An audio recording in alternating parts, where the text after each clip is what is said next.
এগুলো হলো বরিশাল, পাবনা, রংপুর ও সিলেট শীর্ষক প্রকল্প গ্রহণ করেছেন। গত 6 মে 2021 সালে একাডেমি সমূহ যাত্রা শুরু করে। অত্র একাডেমি এই কার্যক্রমের ফসল।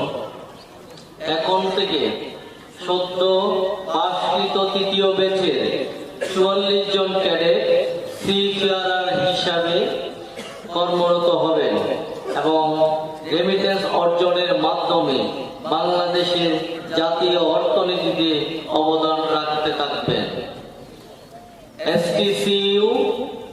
STCW এর চাহিদা অনুযায়ী বাংলাদেশ মেরিন একাডেমি পাবনা এর সকল কর্মকর্তা, প্রশিক্ষক ও প্রশিক্ষণের সাথে সংশ্লিষ্ট